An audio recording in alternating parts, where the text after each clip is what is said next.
Hey everyone, thanks for dropping in on another episode of Parker X. Hope everyone's enjoying it. Please share it on LinkedIn. Please subscribe and definitely please leave comments on Apple or wherever you're listening. On today's episode, we're sitting down with Maxwell Mickey from Spot Angel. Hope you enjoy.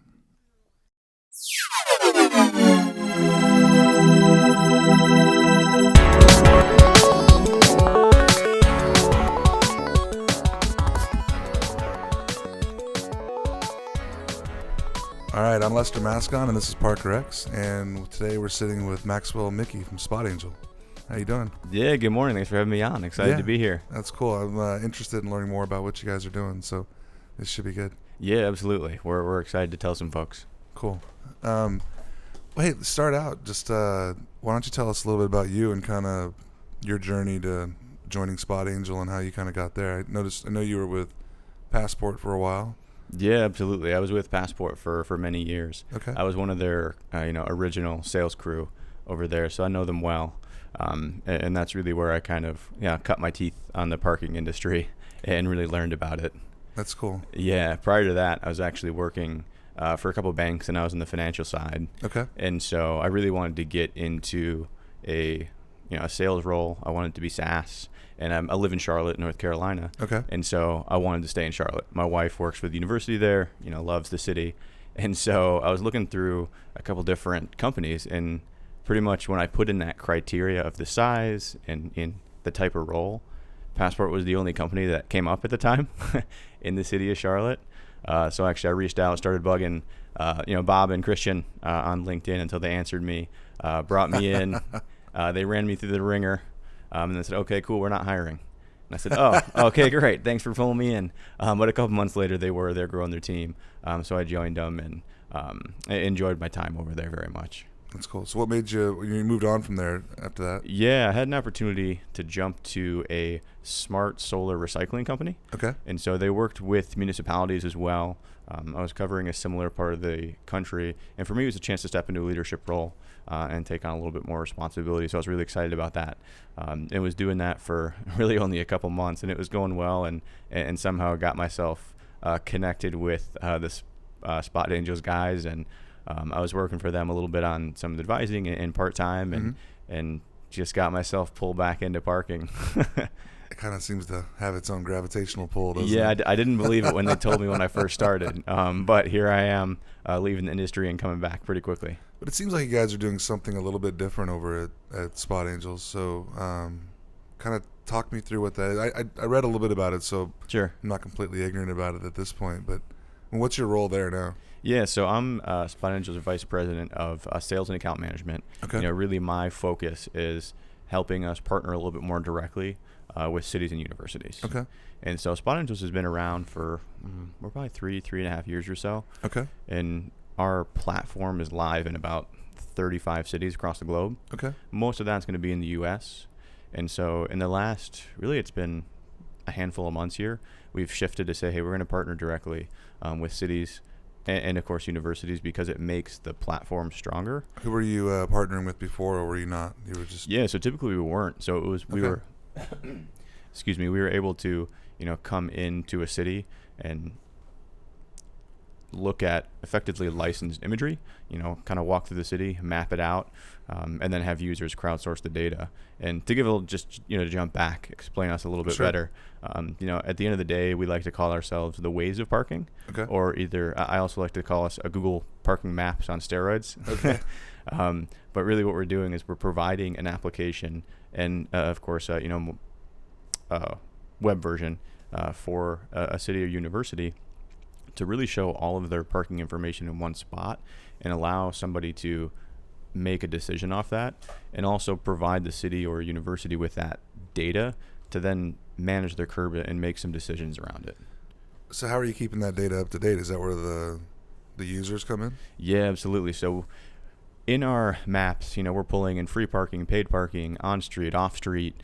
We set up integrations with garages, lots to show availability in real time, things like that. But once the map is live, the city has the ability to update, on their end. There's a mirror image of the map that they can, push updates and keep things abreast of changes.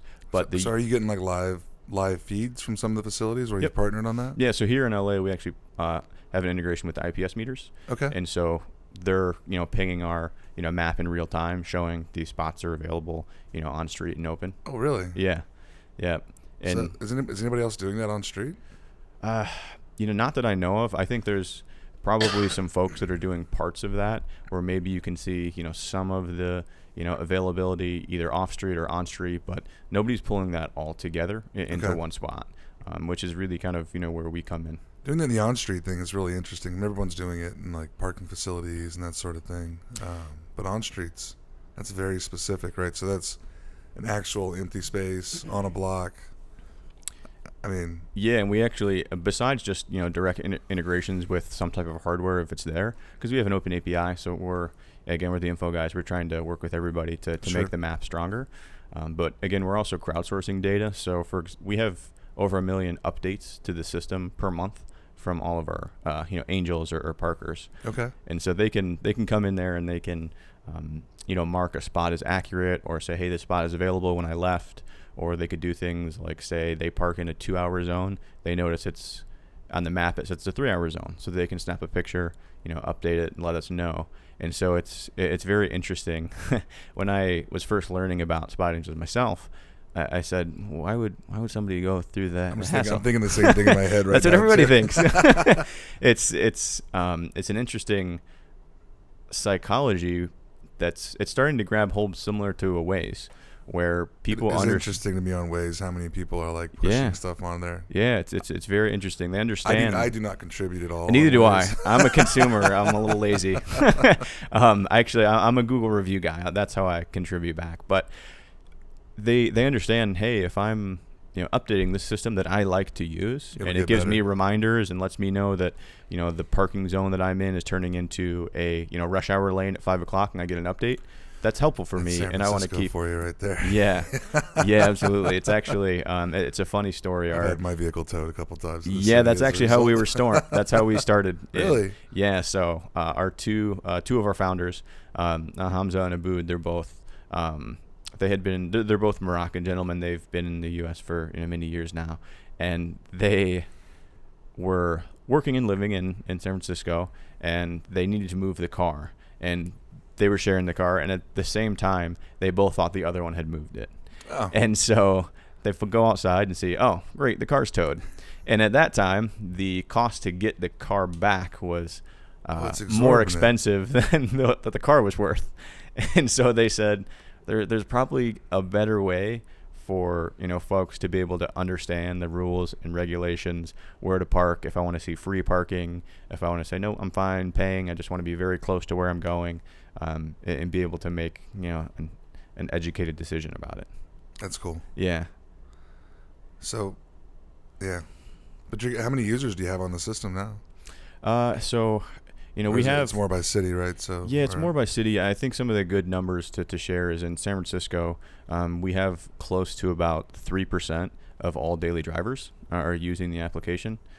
Is that a number you can associate with that? Like, as like a number of users, or? Yeah, I'd have to double check on an exact number for you. I think in terms of like monthly active users, we fluctuate because it just depends. We're launching new cities every month, but it's probably somewhere around about 250,000 monthly active users. I mean, that's a great start. Yeah, absolutely. Yeah, and I think that one of the biggest pieces that we've seen is the engagement from the parkers of people coming back, using it, contributing, and you have over 1 million updates a month. So are you doing the off-street stuff too, or are you just absolutely. Okay. Yeah, so we can, when we're building out, I say building out, we're adding a city to the map. Sure. And we typically say, okay, just send us all the information that you have. If it's a GIS file, shape file, PDF, Excel, whatever you got, send it over. We'll build it in, and all of essentially your assets, whether that's off street or on street. And then we typically reach out to the operators that are in that city and let them know, hey, here's what's going on, here's what we're doing. We'd love to include you guys on the map. We have some other pieces that we can help operators on, but we love to have scrape some of that stuff off yourself right off the internet. Yeah, we can. A lot of them have public information because they're trying to get it out there anyways. Sure. Yeah. To show somebody a full kind of parking ecosystem when they're coming into a city. So what's the long-term plan for Spot Angels? Yeah, I mean the long-term plan is to continue to grow.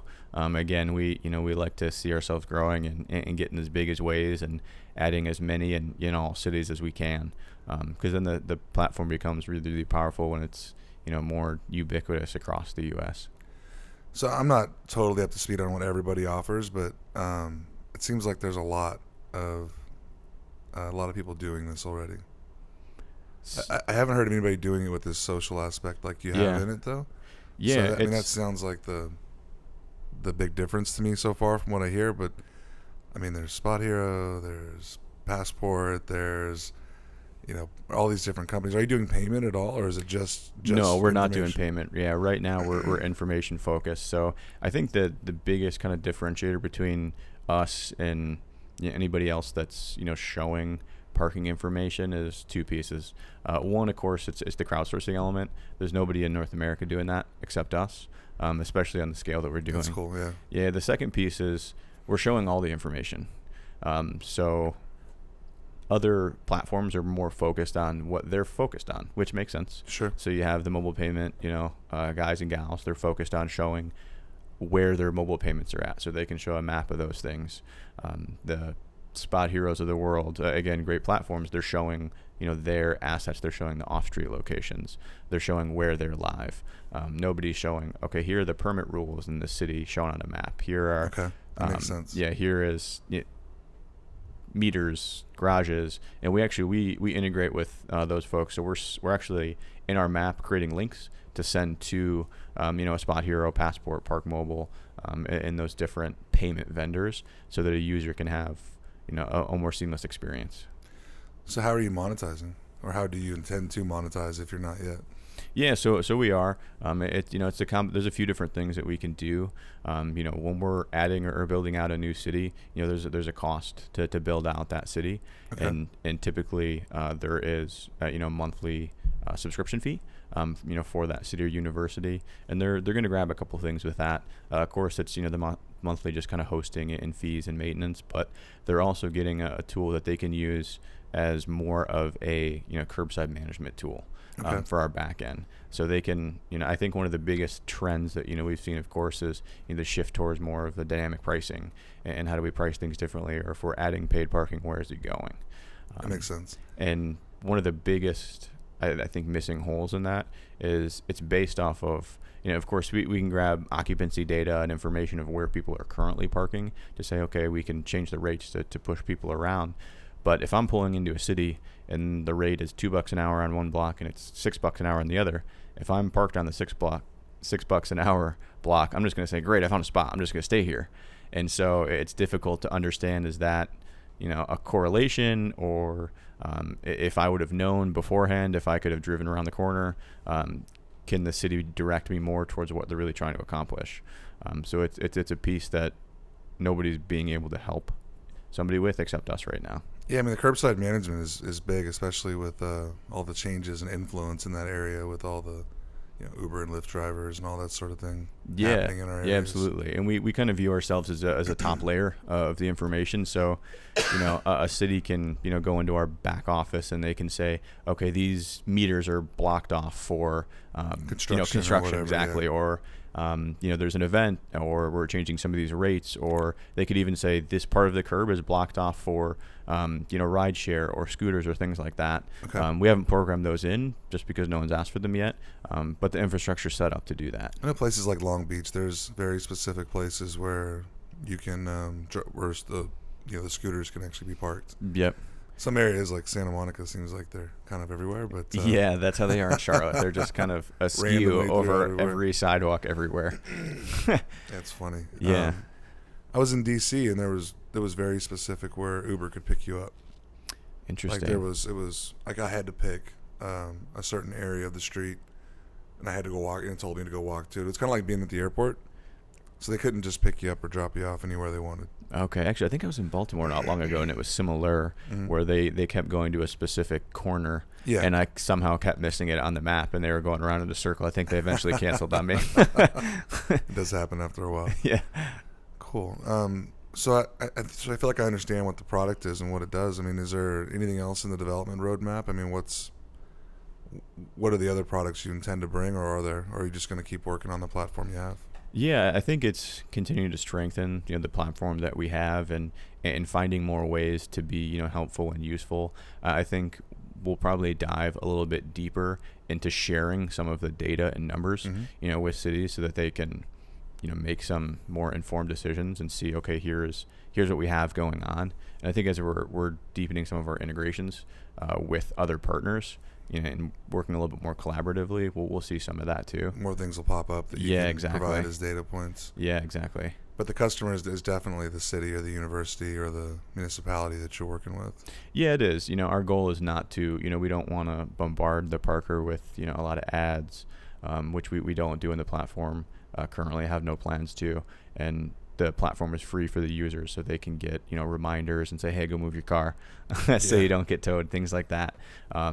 So I think our customers really too, we want the app to be as strong as it can be for the Parker so that the information that the city wants to get out is getting out. Makes sense. You're so right about San Francisco, man. Those tow trucks are lined up waiting for it to, whether it's it's usually 3:00 when it switches, at least the streets I was on. Yeah, and they it seems they change almost. I don't know. It's difficult for me to understand. Okay. I drove. I was riding, with my CEO, and I was at our headquarters. And our headquarters are based in San Francisco. Okay. But I was there a few weeks ago, and I was looking at him. I said, "Man, I don't know how you get around here. I'm confused just riding." It's not not very laid out as you would hope. Yeah, I mean, it's San Francisco is a historic, a beautiful city. There's a lot of people that want to live there, so so it makes it difficult to manage those things. But yeah, I think of course I think they do a good job with all the crazy assets and tight spaces in different corners. But yeah, it's not an easy city to navigate if you're not familiar with it. I think it's all the named neighborhoods and stuff people talk about as well. It's always interesting. Oh yeah, when it's, yeah, absolutely. I started spending a lot of time in New York recently, and it's like, wow, you hear all these names, but you never really think about it until you're actually stuck. You're there going, where are we at? Oh, we're in Chelsea. It's like, okay, what does that mean exactly? Yeah, exactly. And it's funny, unless you're kind of familiar from those different neighborhoods, you don't really know, because you could walk through 3 or 4 and just exploring. Yeah, that's cool. Yeah. Well, hey man, thank you. Thanks a ton for stopping in. How should people try to get a hold of you, and what do they like? What's the best way to reach out to Spot Angels? And do you have a picture of what your ideal customer looks like, or is it? We kind of described it a little bit, but yeah, I mean, I think it's twofold there. I mean, reaching out to us, you can always reach out, directly to me. It's just Maxwell@spotangels.com, or go to our website, and we have links that can direct you to us and get a better feel for what we're doing. But the ideal customer is somebody that's looking to get information out and collect it, which on paper should be just about everybody. What if they're just an individual facility? Like if they have just a big parking facility near an event, and they just want to make sure their availability is available on as many platforms as possible. Yeah, and then that's a great very quick process for us to say, yep, okay, we're happy to pull your information out and get you live, so that you can get your information out there. I think one of the biggest pieces to us is one of our initial investors is a gentleman named Lars Rasmussen. So he's actually the inventor and founder of Google Maps. Oh. And so we have quite a few tips and tricks up our sleeves so that we can help people find a city's parking information through us. So, for example, in Las Vegas, we launched with them about a month and a half ago. The city of Las Vegas. Yep, and Brandy and her team over there. They've been wonderful to work with. Really strong team. Their data was great, so it was really helpful for us. Okay. But they're already, if you're looking for free parking, if you type free parking Las Vegas into Google or something along those lines, searching for something, we're already the first results that come up in Google. Okay. Just because of the way we build out our platform and maps. Is that natively, or is it happening organically, or is it's happening organically? So we're not paying for that. Wow. Yeah. That's impressive. But yeah, so it's the kind of that same, if that's the customer, if you're looking for a curb management tool, and trying to get information both out and receive it, that's who we're a help for. Cool. Yeah, That's good. Thanks, man. Thanks for kind of laying it out too. So that's I really like the social aspect, like the kind of user providing data and value back into it. Yeah, absolutely. We're looking to kind of gamify it a little bit too. So that's in the works. Where you picture it more of a kind of a Google Guides or a Google review, where there's a rating system and stars, and so it helps kind of that psychology of, oh, cool, I'm kind of achieving something as I go up. Similar to something like Waze and those other elements that are crowdsourcing data do. That's interesting. Just actually getting the quality of the facilities and things going on inside of it, because parking garages can vary greatly on how clean they are and how well lit and that sort of thing. Yeah, and we're pulling in Google reviews of garages. Okay. So if you click on a garage, it'll show you the price. It'll let you book it. If we have an integration with that partner, then as you're scrolling down, it's just pulling the reviews off Google, and so it'll show you the rating of that facility as well. So if you enable the reservation piece or that, are you taking a piece of the transaction when that happens, or? Yeah. Typically, it's we're sending business to a partner. Okay. So there's there's business terms that we're agreeing to in those scenarios. How's the operator like that? Because oftentimes there's so many people involved in a single transaction now. Yeah, it's interesting. We're on the working with kind of the private operator side when we're sending people to links and helping them book or reserve. We're kind of the aggregator of aggregators, or the kayak.com, because we can show multiple payment options, both on street and off street, for facilities, right inside the app, and say, hey, you can book with Spot Hero or ParkWiz, or if they have their own booking platform. And again, similarly, we can do the same thing on street. That's really interesting. So you can actually show who's offering the best deals online. Yeah, exactly. Yeah. Okay. So who all are you integrated with from that side of it, the payment side? So right now we're effectively integrated with almost everybody through sending links. So the main ones right now are, of course, Spot Hero, ParkWiz. They're probably the largest used in the cities that we're live in. And then on the payment side, so for example, in Las Vegas, we're sending a link over to Passport. I'm trying to think of some other areas, but we're sending people to Pay by Phone, Park Mobile. Okay. Just essentially where they're live and where we're live, and somebody can book through that. We're sending them over there. Everyone's been really receptive to creating those integrations and partnerships. Yeah, so far, we're looking to try and deepen some of those partnerships so that we can bring the payment inside of our application, not with us specifically doing it, but still through those partners, but allow that the individual parker to complete it right there without having to go to a separate platform. I think that's kind of step 2 that we're working towards. Right now it's linking and directing someone to say, here's the meter ID that you plug in to make it easier for them. But that's probably the step 2. That's cool. Yeah. Good luck, man. Yeah, thanks. We're excited about it. It's been sounds like you got a lot of good traction already, though. Yeah, it's been a good start to 2019 for us. And again, we're excited to keep rolling and adding some cities. Cool. Well, thanks again for stopping by. Yeah, absolutely. I appreciate the time and throwing us on on absolutely. your show. It's we love to listen, so it's cool to be on it. Right on, man. Thank you. All right, thanks. Have a good one.